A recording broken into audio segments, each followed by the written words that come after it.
Pozdrav svima ljudi, moj ime Antonio i dobrodošli u novi video na Lokal Patriot YouTube kanalu.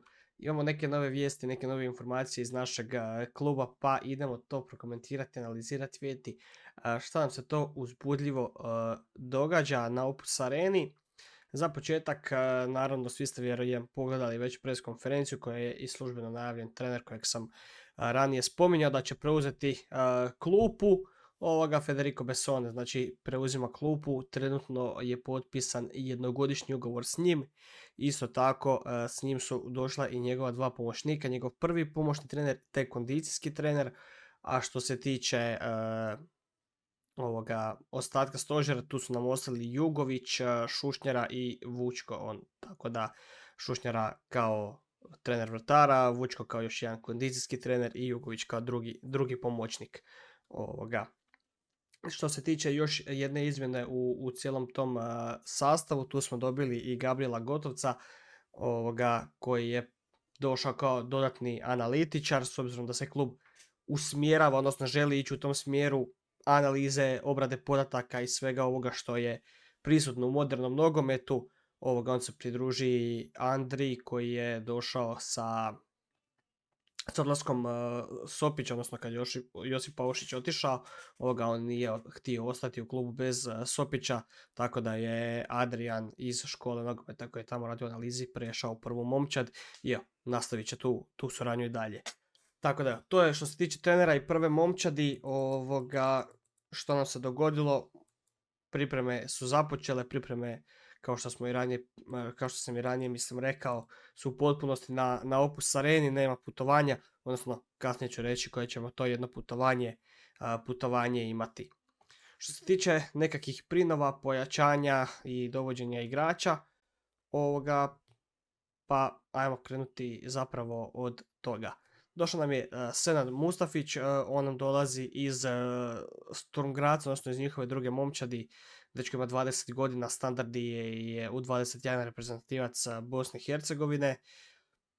Igra poziciju primarno desnog beka, koliko sam vidio može pokrivati poziciju lijevog i zapravo po nekakvim komentarima dosta je dobar i kvalitetan igrač. Hvale ga tamo mediji koji su u Bosni i Hercegovini, koji prate tu njihovu mladu reprezentaciju, tako da nadam se da će nam se konačno ostvariti ta želja da imamo kvalitetnog i dobrog desnog beka, s obzirom da je to pozicija s kojom se mučimo još, ja vjerujem, Igor Silva nam je bio zadnji ozbiljan desni bek kojeg smo imali i na kojeg smo se stvarno mogli sloniti u svim fazama igre. Također došao nam je Balaš Bakti, on ima 21 godinu, dolazi nam iz Nafte, iz Lendave, zapravo je riječ o igraču ZTE-a, isto reprezentativac u 21, naravno po imenu i prezimenu vrlo je jasno da je riječ o Mađaru. On zapravo pokriva poziciju prednjeg veznog, koliko sam vidio on može igrati i neku poziciju krila. Nekakav njegov učinak ove sezone bio 16 utakmica, 2 gola i 5 asistencija, što na papiru ne izgleda loše. To je bilo u drugoj slovenskoj ligi, tako da vidjet ćemo koliko će mu trebati da se prilagodi na tempo i ritam HNL, ali došli su odmah u prvom tjednu priprema, ne kasne previše za ostatkom momčadi s treningom, tako da vjerujem da ćemo tu imati vremena da ih ubacimo, igramo i da se oni pripreme. Ja vjerujem da će Mustafić sigurno biti u udarnih 11, a za Baktija ćemo vidjeti što će biti s njim, s obzirom da je sportski direktor rekao na presici da želi svaku poziciju imati dupliranu. Ja vjerujem da je Bakti više tu popunjavanje nekakve te krilne pozicije ili prednjeg veznog, već ćemo koliko će tu poziciju igrati, zapravo bi nam se tu trebao vratiti Šopov. Što se tiče naših igrača koji su već tu u klubu, svi ovi sposobni su otišli, to je valjda već svima jasno. A ono što je najviše informacija, odnosno najviše medija privuklo, to su Kolarik i Dedić o kojima se priča. Kolarik se valjda spominjao za Porto. Sportski direktor je rekao da službenih upita nije bilo, ali očekuje da bi mogla doći neke ponuda, s obzirom da je riječ o mladom kvalitetnom igraču, kakve takve momčadi traže da se razvija, i tu je za Kolarika bila priča da bi ga oni doveli u Porto, da bi mu dali sezonu u Portu 2, da uđe u taj seniorski ritam igranja nogometa i onda bi konkurirao i za prvu momčad, odnosno bio sa prvom momčadi u trenzima i njihovom trenažnom procesu. A što se tiče Dedića, tu je bilo nekoliko upita, spominjala se Werder Bremen, spominjao se Hoffenheim, pa ćemo vidjeti kakva je s tim situacija. Sam sportski trener je rekao da klub tu jako teško može financijski konkurirati tim klubovima. Ti klubovi imaju valjda 4-5 puta veće budžete i kapacitete od nas, ali Dedić je trenutno priključen prvoj momčadi. Radi se na njegovom ostanku, još nije ništa dogovoreno, nije ništa finalizirano. Tako da ja bih htio da Dedić ostane, da odradi tu jednu sezonu, da se dokaže da mu još cijena skoči, da klub još više zaradi na njemu. Ali gle, ako on ima ponudu, a klubu ne može garantirati sigurno mjesto u prvih 11, mislim da će tu odluka biti vrlo laka i jednostavna za njega i njegove obitelji i da Dedić ide van Osijeka, odnosno van Hrvatske. Sad, naravno, bilo bi ga lijepo zadržati, ali nije to tako lako i jednostavno ostvarivo. I to nam je zapravo u principu to što imamo nekakvih informacija. Krenule su polako i najave za novu sezonu. Kroz sljedeći tjedan, odnosno sad je nedjelja, ja ću vam objaviti u nedjelju navečer. Sljedeći tjedan, znači utorak, ponedjeljak, srijedu. Do srijede bi valjda četvrtka trebale biti već puštene nekakve informacije o godišnjim ulaznicama, kakve će biti cijene, kada kreće prodaja i ostalo. 99,9% je sigurno da cijena, odnosno 100% je sigurno da cijena neće ići gore.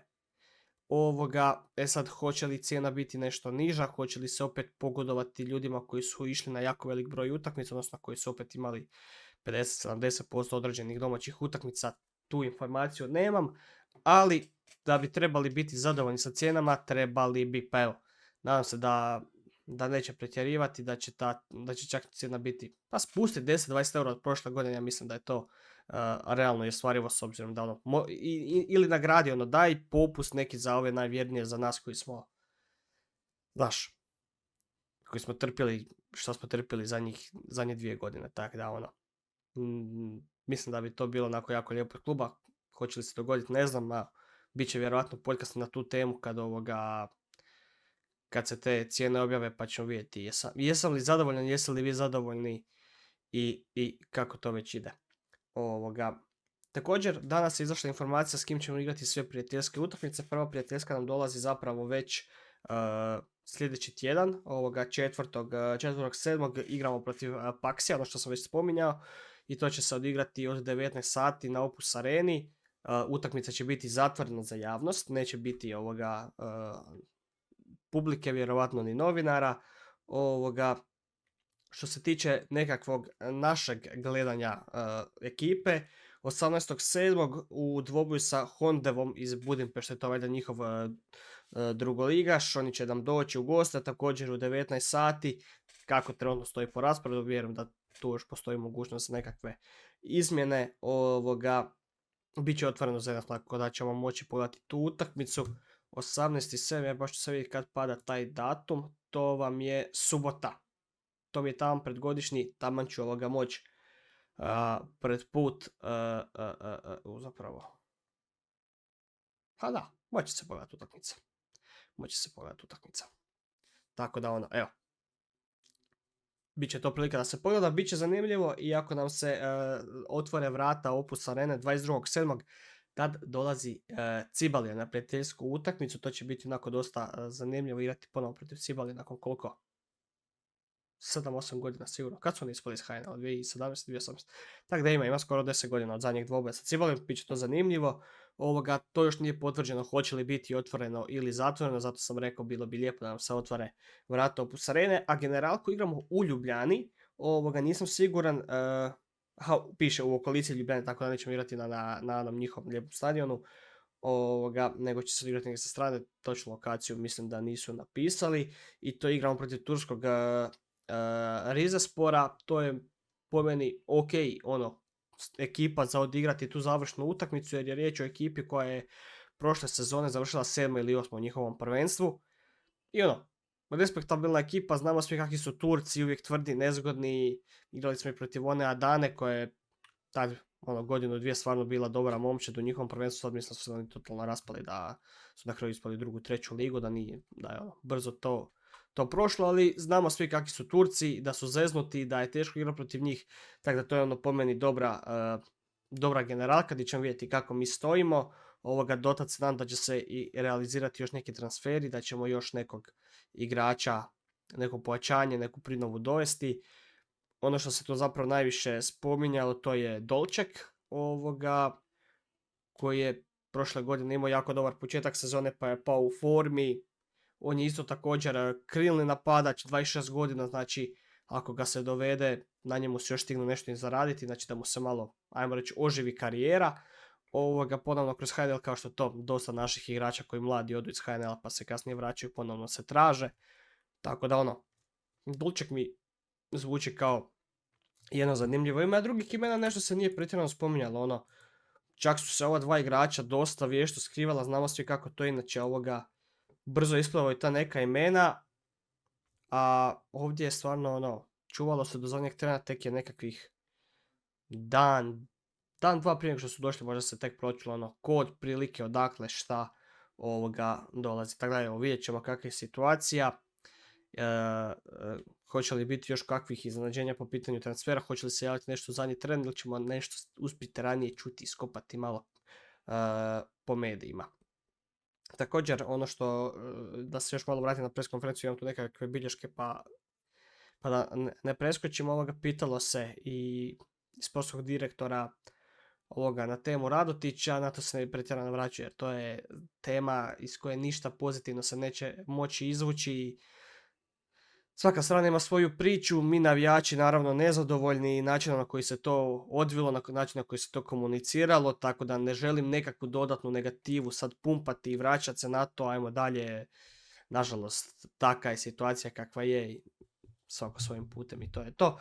Ali bilo je zanimljivo pitanje da imamo 9 igrača kojima ističe ugovor unutar godine dana i on je rekao da će tu morati napraviti dobru analizu ko nije za ostanak i kome će se ugovor produžiti, kome će se nuditi novi ugovor, kome neće.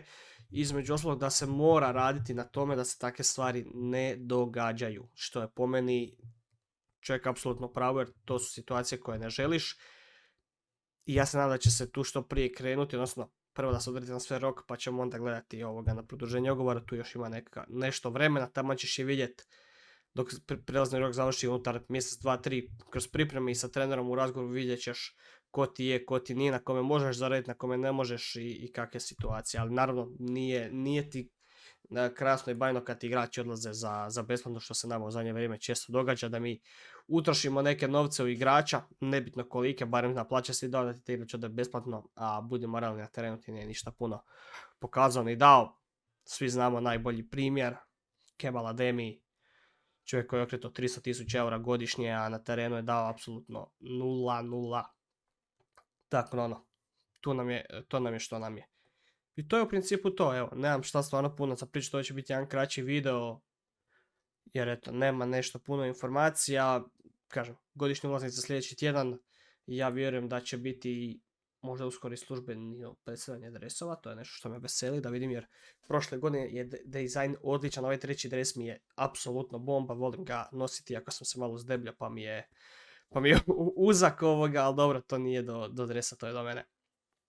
Tako da, eto, nadam se da će to biti uskoro, da neće prošle godine to baš bilo u zadnji tren, mislim da sam gledao baš sam kraj samog mjeseca pred početak sezone, ovak se nadam da će to biti nešto ranije, ako će godišnji sljedeći tjedan, onda tamo opet čisto, marketinški gledam kako je najbolje njima raspraviti sadržaj, znači imaš sad nešto, stalno da se priča o klubu i to je njima u cilju. Također, to sam skoro i zaboravio preskočio, u restoranu na stadionu održao se nekakav networking event gdje su valjda bili sponzori, neki visoki uzvanici, nekakvi bitni ljudi u gradu, oko kluba, u okolici, gdje su valjda bili predsjednica, sportski direktor, trener i oni su svi na neki način prezentirali svoju viziju poslovanja, vođenja kluba, mentalitet kojim klub želi ići, valjda se tu pokušalo malo imaš nekakav event za sponzore, za ljude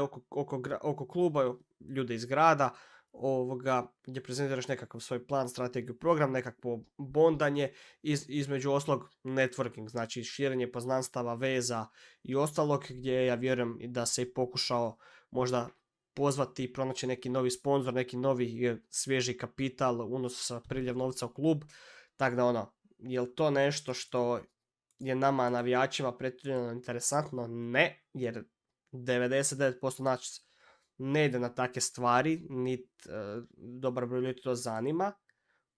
Sada idu i da, ne znam, piju šampanjac, jedu neke kanapeiće i gluposti, neku fancy hranu, ali za ljude iz svijeta biznisa, za ljude iz, ajmo reći, te menadžerske strane sporta, ja vjerujem da je to zanimljivo, tako da evo.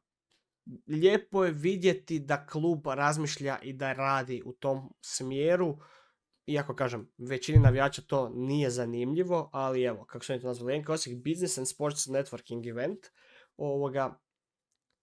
mislim da je to dobro i lijepo i da klub ide u nekom, idemo u nekom smjeru, bar se nešto događa. Ne mogu ja sad reći da je ovo nešto brutalno, sad ja da tu prosipam pamet i predsjednica je top kako ona to radi, ona zove sponzore. Ne mogu reći, ne znam šta je bilo, ne znam šta se dogodilo, možda su ljudi kasnije popljuvali da je event bio grozan, da je cuga bila topla, hrana nikakva, ali mogu reći da se nešto radi, da se nešto događa. Ona stara garnitura koja je vodila klub, a jebemo mater, nije nikad ništa napravila. Tako da muka mi je više od toga i šta god da se događa, drago mi je da se događa, bolje to nego da mjesec dana nigdje ne vidim NK Osijek u naslov, niti NK Osijek išta da objavi i da se ništa ne događa. Tako da, evo, sve što se događa, nek se događa i nek ide što više toga napraviš, nešto mora proći, zakon velikih brojeva. Ako pokušaš 500 puta, bar 5 puta ćeš uspjeti. Ako pokušaš 10, vjerojatno ćeš svih 10 zajebat. Tako da eto, to je to. Pišite ponovno u komentaru svoje mišljenje pišite dolje u komentare kakvim cijenama se što se tiče godišnjih ulaznica nadate i vidimo se onda, čujemo u nekom sljedećem videu. Pozdrav!